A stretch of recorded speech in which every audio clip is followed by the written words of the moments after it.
मनीष बिधूड़ी जी जो कहते हैं कि वो रमेश बिधूड़ी जी के भतीजे हैं, इन्होंने हमारे कार्यकर्ताओं के साथ गाली गलौज किया। कोई भी एक व्यक्ति आज तक बताए किसी से झगड़ा तो बहुत दूर की बात, 2 तलाक भी यहाँ हुई हो। अगर गोविंदपुरी गली नंबर 1 में झगड़ा होता है तो उसकी गूंज 10 नंबर तक जाती है। क्या बीजेपी के लोगों पे एफआईआर नहीं होती? अगर बीजेपी का आदमी भी गुंडागर्दी करेगा, झगड़ा करेगा तो उस पर भी मुकदमा दर्ज होता है। दिल्ली के अंदर कितने बीजेपी के लोग हैं जिन पर मुकदमे दर्ज हैं? अगर कोई गुंडागर्दी करेगा, अगर मर्डर कर देगा तो उसको पुलिस छोड़ देगी क्या? कोई किसी का रेप कर देगा, क्या छोड़ देगी क्या पुलिस? तो बताइए आप।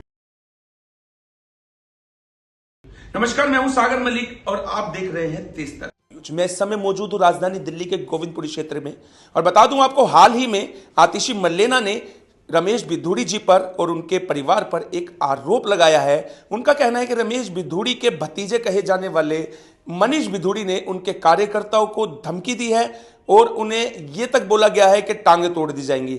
आखिर इस बारे में क्या, इसमें कितनी सच्चाई और कितना झूठ, ये तो समय ही बताएगा। पहले आप ये वीडियो देखिए।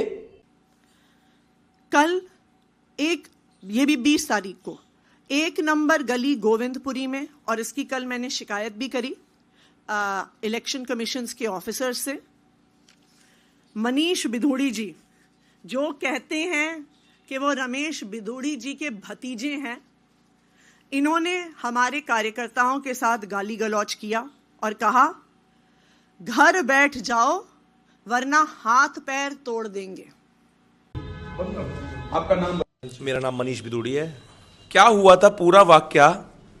मुख्यमंत्री आतिशी मल्लेना आपका नाम लेकर आप पर आरोप लगा रही हैं कि आपने उनके कार्यकर्ताओं को धमकाया है, टांगे तोड़ने की धमकी दी है। इस बात में कितनी सच्चाई है? भाई साहब, जब व्यक्ति चुनाव हारता है ना तो वो यही हरकतें करता है। आप शनाब आरोप लगाने, जब आरोप प्रत्यारोप आपस में शुरू हो जाए तो इसका मतलब व्यक्ति चुनाव हार रहा है। और ये कालका माँ की पवित्र धरती है। कालका माँ हमारी कुल देवी है। वो कहती है तुगलकाबाद वालों को यहाँ से भगा के भेजेंगे। उसको ये नहीं पता कि तुगलकाबाद की पैतृक जमीन पे ही पूरा कालका जी बसा हुआ है। हमारे खेत हुआ करते थे यहाँ पे, और कालका माँ हमारी कुल देवी है। उसको साक्ष्य मानकर क्या आतिशी कहेगी कि हमने यहाँ कोई ऐसी वो की है? और हम यहाँ से, रमेश बिधूड़ी जी हमारे यहाँ से 10 साल सांसद रहे। कोई भी एक व्यक्ति आज तक बताए कि किसी से झगड़ा तो बहुत दूर की बात, 2 तलाक भी यहाँ हुई हो। अगर गोविंदपुरी गली नंबर 1 में झगड़ा होता है तो उसकी गूंज 10 नंबर तक जाती है। तो अगर कोई आज तक कोई यहाँ किसी हमारे कार्यकर्ता से, परिवार के लोगों से, बिधूड़ी जी के परिवार से कोई बात हुई होगी तो लोगों में स्प्रेड होती ना जी, पुरानी कोई वीडियो होती, ऑडियो होती, वायरल होती, तो क्या है बताओ आप? झूठ नहीं है तो और क्या है? तो कहीं ना कहीं वो जो आरोप लगा रही हैं वो कह रही हैं कि उनके पास इस चीज़ के पुख्ता सबूत भी हैं कि आप लोगों ने उनको धमकी दी है। या हाल ही में रमेश बिधूड़ी जी भी विवादों में रहे हैं। रमेश बिधूड़ी जी ने जहां एक अपने मंच से एक बात कही थी कि मल्लेना ने कब अपना बाप बदल लिया, ये काफ़ी चर्चित वाक्य है। तो ये सब बातें झूठ हैं। देखो जी, हम ग्रामीण पृष्ठभूमि से हैं तो हमारे में क्या, पिता को बाप बोल दिया तो इसमें, लेकिन उसका कंडक्ट क्या था, कारण क्या है कि जो उन्होंने ये बात बोली? मारलेना से वो एफिडेविट भरती हैं और सिंह नाम से वोट मांगती हैं। मारलेना वामपंथी सोच रखती है, भारत तेरे टुकड़े होंगे इंशाल्लाह जाके जेएनयू वालों को सपोर्ट करती है जी।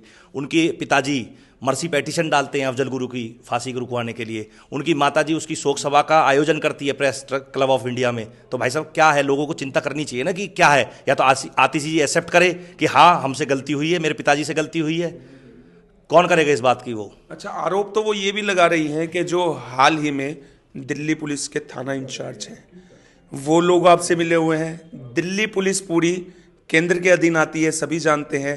तो केंद्र की पुलिस है, इसलिए आप लोगों को सपोर्ट कर रही है। क्या ऐसा है कि पुलिस आप लोगों को सपोर्ट कर रही है? भाई साहब, पुलिस तो सालों साल से लोगों के सेवा के लिए बनी हुई है पुलिस। और अगर पुलिस के ऊपर ऐसे आरोप लगाए जाएंगे तो लोगों का विश्वास, ये एक तरह के लोगों पर खतरे की घंटी बंध रही है कि नेता अगर इस बात को कहेगा तो लोगों का विश्वास न्याय में रहने का कहाँ जाएगा? आप बताइए इस बात को। और ऐसा कुछ नहीं है जी, न्यायिक प्रणाली है। क्या बीजेपी के लोगों पे एफआईआर नहीं होती? अगर बीजेपी का आदमी भी गुंडागर्दी करेगा, झगड़ा करेगा तो उस पर भी मुकदमा दर्ज होता है। और दिल्ली के अंदर कितने बीजेपी के लोग हैं जिन पर मुकदमे दर्ज हैं? अगर कोई गुंडागर्दी करेगा, अगर मर्डर कर देगा तो उसको पुलिस छोड़ देगी क्या? कोई किसी का रेप कर देगा, क्या छोड़ देगी क्या पुलिस? तो बताइए आप। तब इनकी प्रतिक्रिया इस पे क्यों नहीं होती है कि हम लोगों ने अपराध किया है कुछ ऐसा? देखो, अगर कोई आम आदमी पार्टी का नेता जेल जाता है तो वो जेल भेज दिया बीजेपी ने, ऐसा ये लोग कहते हैं। और उसी को न्याय मिल जाए और कोर्ट से उसको जमानत मिल जाए, बेल पे अगर आदमी आ जाए तो वो कहते हैं कि आम आदमी पार्टी की जीत हुई, हम बरी हो गए। बेल तो मर्डर की भी होती है, रेपिस्ट की भी होती है, बेल तो डकैतों की भी होती है, चोर की भी होती है। तो बेल लेना आदमी का हक है, इसका मतलब ये नहीं है कि वो बरी हो गया।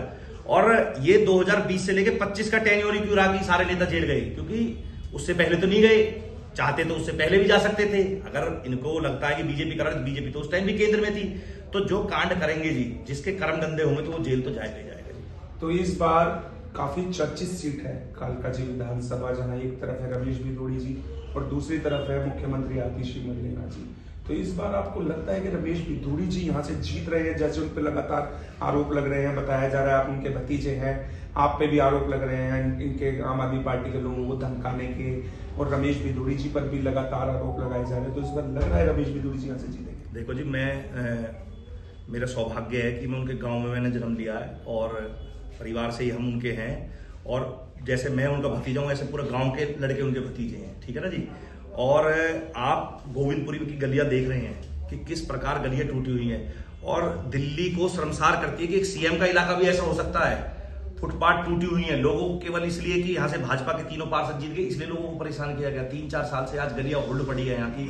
अब कैसे आतिशी उनको बनवा रही है? लेकिन वो तो कहते हैं हमने दिल्ली का विकास करा, दिल्ली को पेरिस की तरह बना दिया। भाई साहब, मैं तो पेरिस गया नहीं, क्योंकि मैं भी अगर देख के आता कि दिल्ली क्या पता पेरिस की बाहर की सड़कें ऐसी हो और अंदर से ऐसी हो पेरिस की, तो मैं तो पेरिस गया नहीं। लेकिन जाऊंगा मैं, अब गर्मियों की छुट्टी में पेरिस जाऊंगा तो देखूंगा वहां की गलियां कैसी है, फिर आपको कंपैरिजन करके बताएंगे जी। अच्छा, जो अब आप पे जो आरोप लग रहे हैं मनीष जी, क्या उस बाबत आप पे कोई एफआईआर भी दर्ज हुई है या आपको पुलिस स्टेशन में या पुलिस थाने में कहीं बुलाया गया?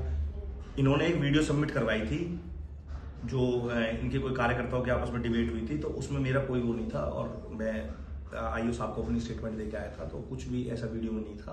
तो उन्होंने बोला था कि फॉल्स कंप्लेंट है ये। और अभी इन्होंने एक वीडियो और बनाई थी ब्लर करके महिलाओं की, तो वो महिलाएं भी हमें पता लग गई कौन थी। वंदना सिन्हा है, एडवोकेट है, उसके द्वारा ये ट्रैप रचा गया, और वो महिलाएं खुद अंदर से गिल्ट महसूस कर रही है कि हमसे गलती हुई है। और गोविंदपुरी के लोगों ने और कालका जी के लोगों ने इसलिए ही उनको नकारा कि रमेश भिदोड़ी 10 साल यहाँ से सांसद रहे। पहले ये नवजीवन कैंप, भूमिहीन कैंप यहाँ का पार्ट होता था हमारे विधानसभा का। तो जो लोगों की सेवा उन्होंने करी है, तो आप किस आधार पर, जब तक व्यक्ति कोई हर्ट नहीं हुआ, किसी को कोई चोट नहीं पहुंची, कोई झगड़ा नहीं हुआ, लेना नहीं देना नहीं, कोई गाड़ी किसी की घूमी नहीं, तो आप किस आधार पर किसी व्यक्ति के चरित्र के बारे में इतनी बड़ी टिप्पणी कर सकते हैं? तो लोग इस बात का जवाब देंगे, और भारी बहुमत से रमेश भिदोड़ी जी यहाँ से विधायक बनेंगे, और माता कालका के आशीर्वाद से कहीं ना कहीं उनकी भागीदारी भी बड़ी रहेगी। जी, बहुत बहुत धन्यवाद। तो ये हमारे साथ जुड़े थे मनीष भिदोड़ी।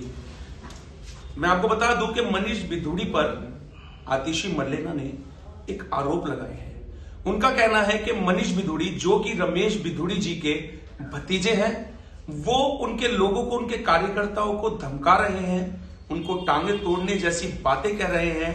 हालांकि इस बात में कितनी सच्चाई है कितनी नहीं, ये जांच का विषय हो, इसकी जांच तो पुलिस ही करेगी। फिलहाल आपकी इस विषय में क्या राय है हमारे कमेंट सेक्शन में जरूर बताएं, और वीडियो को ज्यादा से ज्यादा शेयर जरूर करें। मैं सागर मलिक, तेज तर्रार न्यूज दिल्ली। अगर आपको हमारी ये वीडियो पसंद आई हो तो इसे लाइक एंड शेयर करना बिल्कुल भी ना भूलें। इसके साथ ही हमारे चैनल तेज तर्रार को जरूर सब्सक्राइब करें, और हाँ, बेल आइकन को दबाना बिल्कुल भी मत भूलिएगा, जिससे दिल्ली से जुड़ी तमाम खबरों की नोटिफिकेशन सबसे पहले आप तक पहुंचे।